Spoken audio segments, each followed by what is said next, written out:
इस दुनिया में हजारों लाखों तरह के पैरासाइट्स यानी परजीवी देखने को मिल जाते हैं। ये परजीवी कई बार इतने छोटे होते हैं कि हम इन्हें खुली आंखों से भी आसानी से नहीं देख पाते। पैरासाइट्स में से एक है जूं, जो अक्सर ही लोगों के सिरों को अपना घर बना लेती हैं और फिर उन्हें हर समय अपना सिर खुजाने पर मजबूर तक कर देती हैं। वैसे पैरासाइट के बारे में आपको बता दें कि पैरासाइट वे जीव होते हैं जो जीने के लिए किसी और पर आश्रित होते हैं। जैसे जूं को जीने के लिए हम इंसानों के खून की जरूरत होती है और हमारे खून को पीकर ही ये बढ़ती हैं। देखा जाए तो किसी के सिर में जूं का होना आम बात हो गई है। बड़े लोगों के सिर में तो जूं अपना घर बनाती ही है, लेकिन इनका फेवरेट शिकार बच्चे बनते हैं। जी हाँ, बड़े लोगों की बजाय छोटे बच्चों के सिर में जूं ज्यादा पाई जाती है। ये जुएं नियमित रूप से बालों की सफाई ना करने या बालों का समय समय पर ध्यान ना देने के कारण होती है। हम में से भी कई लोग ऐसे होंगे जिन्हें अपने बचपन में जूं होने की समस्या से जूझना पड़ा होगा। कई लोग इन जुओं को लीख के नाम से भी जानते हैं, लेकिन हम आपको बता दें कि जूं और लीख में काफी अंतर होता है। दरअसल जूं के अंडे या फिर छोटे बच्चे लीख कहलाते हैं, जबकि जूं उसी लीख का वयस्क रूप होता है। हालांकि बालों में इन दोनों को खत्म करने की प्रोसेस एक ही होती है, लेकिन एक बच्चा है और दूसरा एडल्ट। आमतौर पर जब इन जुओं के बारे में बात करते हैं तो कई तरह के सवाल भी मन में आने लगते हैं। जैसे इनमें सबसे पहला सवाल होता है कि आखिर ये जूं हमारे सिर में पहुंच कहां से जाती हैं? इसके अलावा ये बड़ी कैसे होती हैं? और सिर में जूं पड़ जाने से क्या समस्या हो जाती है? इसके अलावा एक सबसे बड़ा सवाल है कि जूं का जीवन चक्र कैसा होता है। खैर, अगर आप भी इनमें से किसी सवाल का जवाब ढूंढ रहे हैं तो हमारे साथ इस वीडियो में आखिर तक बने रहिए, क्योंकि आज जूं से जुड़े हर सवाल का जवाब आपको देने वाले हैं। तो चलिए जानते हैं इन जुओं के बारे में।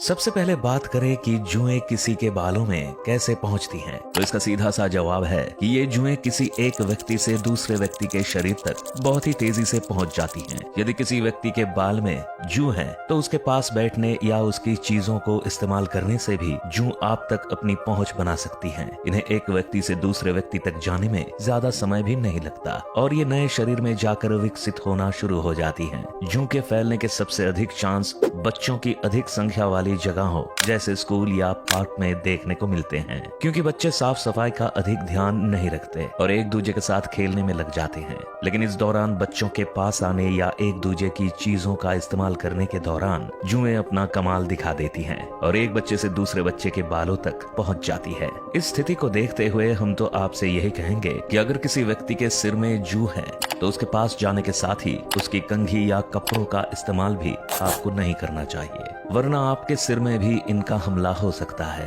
हालांकि सिर में जुओं के होने से स्वास्थ्य पर तो कोई बड़ा असर नहीं होता, लेकिन आपके सिर में लगातार खुजली की समस्या बनी रहती है, जो आपको परेशान करने के लिए काफी है। आपको बता दें कि इस दुनिया में मुख्य रूप से 3 प्रकार की जुएं पाई जाती हैं, जिन्हें हम हेड लाइस, बॉडी लाइस और प्यूबिक लाइस के नाम से जानते हैं। इनमें से हेड लाइस वो हैं जो हम इंसानों के साथ ही मैमल्स यानी स्तनपायी जानवरों के सिर पर रहती हैं और अक्सर ही गर्दन या कान पर दिखाई पड़ जाती हैं। इसके अलावा बॉडी लाइस मुख्य रूप से पक्षियों या फिर अन्य जानवरों के शरीर पर अपना कब्जा जमाती हैं। इस कारण ही इन्हें बॉडी लाइस के नाम से जाना जाता है। आखिरी में आती है प्यूबिक लाइस, जो स्किन के साथ ही सिर और छाती के बालों पर पाई जाती हैं।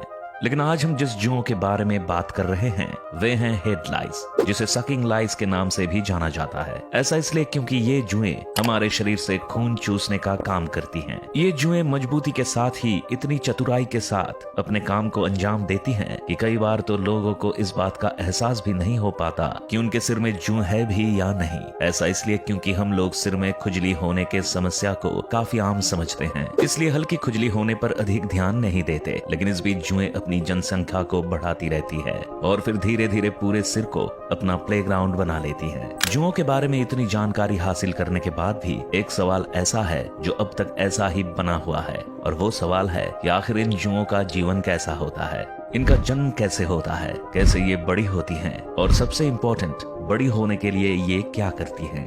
तो देर किस बात की, चलिए आपको लेकर चलते हैं सीधे इन जुओं के अड्डे में। जुओं के इस सफर की शुरुआत तब होती है जब मादा जूं अपने अंडों को किसी के सिर में देती है। अंडे के रूप में पैदा होने वाली इन जूं का आकार बहुत ही छोटा होता है। दरअसल ये अंडा इतना छोटा होता है कि हम इसे खुली आंखों से देख भी नहीं सकते हैं, तो फिर इसे बालों से निकालना या सिर से अलग कर पाने का तो सवाल ही नहीं उठता। वैसे आपको जानकर हैरानी होगी कि एक मादा जूं एक दिन में 6 से 8 अंडे देने में सक्षम होती है।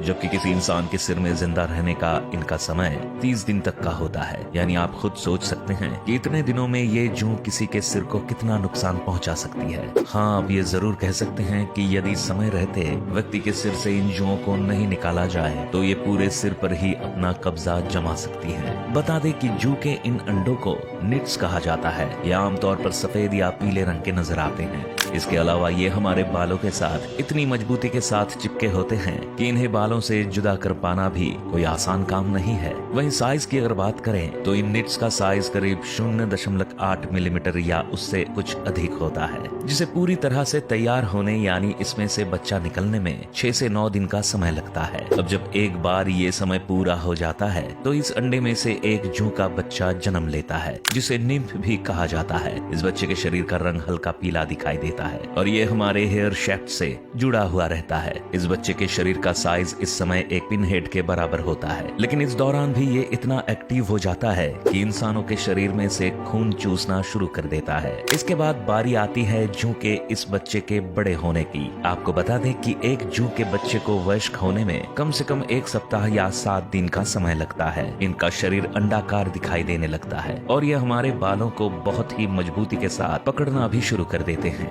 दरअसल इन जू के पास 6 पैर होते हैं जो इन्हें आगे बढ़ने में मदद करते हैं, तो वहीं इनके पंजे बेहद ही मजबूत पाए जाते हैं। इनके चलते ही ये हमारे बालों को इतनी ताकत के साथ पकड़ती हैं कि कई कोशिशों के बाद भी अक्सर ही ये हमारे सिर में ही रह जाती हैं। बड़ी जू यानी वयस्क जू के शरीर का आकार तिल के बीज के बराबर होता है। अगर नंबर्स में बात करें तो वयस्क जू के शरीर की लंबाई 2.3 से लेकर 3.6 मिलीमीटर के करीब होती है। आमतौर पर इन जू का रंग ग्रेइश व्हाइट देखने को मिलता है, जबकि काले या गहरे रंग के बालों वाले व्यक्ति के सिर में पाई जाने वाली जू का रंग भी गहरा हो जाता है। आमतौर पर तो ये जुएं किसी भी व्यक्ति के सिर में करीब 30 दिन तक जीती हैं। इसके लिए इन्हें कई बार व्यक्ति के सिर से खून पीना पड़ता है, लेकिन यदि किसी व्यक्ति के शरीर से इन्हें खून नहीं मिल पाता तो फिर ये जल्दी ही दम तोड़ देती हैं। इसके अलावा ये भी देखा जाता है कि नर की बजाय मादा जू के शरीर का आकार बड़ा होता है और इंसानों में पुरुष की बजाय जुएं महिलाओं के सिर में अधिक समय के लिए जिंदा रह सकती हैं। यदि किसी इंसान के सिर में जुएं अपना घर बना लेती हैं, तो इन्हें निकालना भी बेहद मुश्किल हो जाता है। कई बार तो अगर व्यक्ति इन्हें निकालने में देर कर देता है तो ये उनके पूरे सिर पर ही कब्जा जमा लेती है, जिसके चलते व्यक्ति को कई समस्याओं का सामना तक करना पड़ जाता है। हालांकि हमारे घरों से लेकर बाजारों तक में कई ऐसे नुस्खे मौजूद हैं जो इन जुओं से छुटकारा दिलाने में अहम भूमिका निभाते हैं। जैसे सबसे पहला तरीका है कंघी के जरिए जुओं को सिर से अलग करना। जी हाँ, ये वही तरीका है जो प्राचीन समय से हमारे घरों की महिलाएं अपने बच्चों के सिर से जुओं को निकालने के लिए इस्तेमाल करती हैं। इस दौरान बारीक दांते वाली कंघी को बच्चे के बालों पर कई बार इस्तेमाल किया जाता है। इससे कुछ कोशिशों में ही अच्छे परिणाम देखने को मिलते हैं। हालांकि पूरी तरह से जुओं को एक बार में ही साफ नहीं किया जा सकता, लेकिन कुछ दिनों में आप इस समस्या से निजात पा सकते हैं। इसके अलावा एक घरेलू नुस्खे के अनुसार प्याज का रस भी आप बालों में लगा सकते हैं। ऐसा करने से जूं की समस्या हल हो जाती है। यही नहीं, आप नीम की पत्तियों को पानी में पहले अच्छी तरह से उबाल लें। इसके बाद इस पानी को साफ करके अलग रख लें। जब ये पानी ठंडा हो जाए तो इससे अपने बालों को धो लें। ये नुस्खा भी जूं को भगाने के लिए काफी कारगर माना जाता है। घरेलू नुस्खों के साथ ही आज बाजार में कई तरह की दवाइयाँ, तेल और शैम्पू भी उपलब्ध है जो जूं निकालने में कारगर है। इनके इस्तेमाल से भी आपको राहत मिल सकती है। इन सारी बातों के बीच हम एक चीज पर बात करना ही भूल गए कि आखिर ये जुएं हमारे बालों में ही क्यों रहती है। तो इसका जवाब है गर्मी के कारण। दरअसल हम इंसानों के सिर और बालों में काफी गर्मी होती है और ये गर्मी ही जुओं को तेजी से बढ़ने में मदद भी करती है। इसके लिए जुएं बालों को ही अपना घर बनाकर रहना भी पसंद करती हैं। आपने भी कई बार ये देखा होगा कि जिसके बाल अधिक घने होते हैं उसके बालों में जुओं की समस्या भी अधिक रहती है। तो दोस्तों, देखा आपने कि किस तरह से ये जुएं हमारे सिर में पनपती हैं और फिर समय के साथ अपनी संख्या भी बढ़ाती रहती हैं। वैसे आपको जुओं के बारे में ये जानकारी कैसी लगी हमें कमेंट्स में जरूर बताएं। और अगर आपको ये वीडियो पसंद आती है तो वीडियो को लाइक और चैनल को सब्सक्राइब करें। साथ ही बेल आइकॉन को दबाना ना भूलें।